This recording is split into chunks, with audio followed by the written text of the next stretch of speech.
Vivian Salama is White House reporter for the Associated Press. She's in our Washington bureau. So Vivian, James Clapper, who was director of national intelligence for President Obama since 2010, told NBC News Sunday there was no wiretap activity against Mr. Trump during or after the campaign. What position are these congressional intelligence committees in now? James Clapper didn't just say that it didn't happen. He actually called it a distraction. And so this is something that he really has just ruled out in terms of the likelihood of it happening. But he did actually concede that it is possible that there was collusion that wasn't found out. Now, we have to realize that James Clapper obviously has to look to distance himself just a little bit because his report did not find any of these allegations to be true. However, should they somehow be found to be true down the line, that obviously then obviously questions will come back to him, and so he does have to sort of choose his words carefully. However, the House Select Committee for Intelligence has announced that they will be probing this, and they're going to be moving forward to see what kind of contacts, not only the campaigns, but U.S. individuals in general had with the Russians in 2016. And so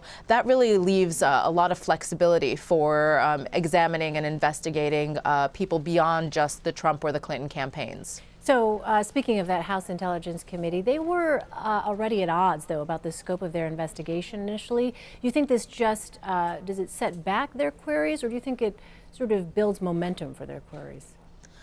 It probably builds momentum. I mean, again, just because the language was so broad in terms of who they can investigate, it obviously leaves a lot of potential for them to look beyond just the campaigns. And they said themselves that they're not just going to look at contacts with the Russians, but cyber activities and many other areas that potentially could have that Americans could have crossed with the Russians in some way, shape, or form. And so I think that this, a number of the members of the committee were on the talk shows today, and they conceded themselves that they will look into everything possible. Whether or not it happened, most of them are saying that they do not know it to have happened, that the Obama administration would have somehow, meddled in this or had contacts with the Russians that would have implicated or compromised the Trump campaign.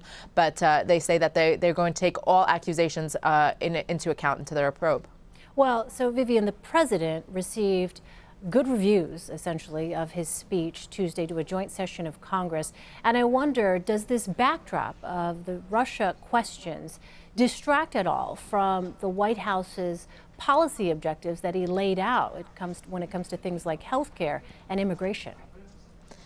These sideshows tend to be how the Trump administration operates. We've seen it. We saw it during the campaign, and we've seen it since they've taken office. However, whether or not it's hindering their ability to implement policy, it's still too early to tell. They've rolled out a number of executive orders, in their short time in office, and they've definitely been very aggressive in terms of their efforts to tackle policy, to boost jobs and things like that. And so it's really too early to tell if it is a distraction in the sense of it stifling their ability to carry out some of their mandate. But certainly it does take a lot of attention in the media and just in terms of the energy and rhetoric on Capitol Hill. Finally, Vivian, the White House is expected to roll out its revised travel ban on Monday. What do you think are the key things that it learned from its first version of the ban?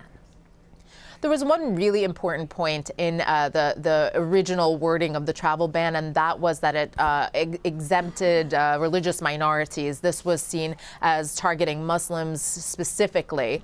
And so what we have learned and reported so far is that at least the latest drafts of the new travel ban would drop any references to religious minorities as being exempt. That way it doesn't look like Muslims alone are being targeted. We also know that Iraq has potentially been dropped from the list of 7 countries. Why that's the case, we don't know, except the fact that, they are a very solid partner in the war against the Islamic State group. And, including them might alienate them. Also, dropping Syrians as a specific reference to refugees that would be banned. They didn't want to target Syrians alone. They said that this is a broader problem, and so we know that the latest draft probably doesn't necessarily explicitly mention Syrians, although they are most definitely included in that. And so ultimately, they are just trying to choose their language very, very carefully to avoid some of the accusations of constitutional violations as well as human rights violations that came up in the original draft. All right, Vivian Salama, thanks so much.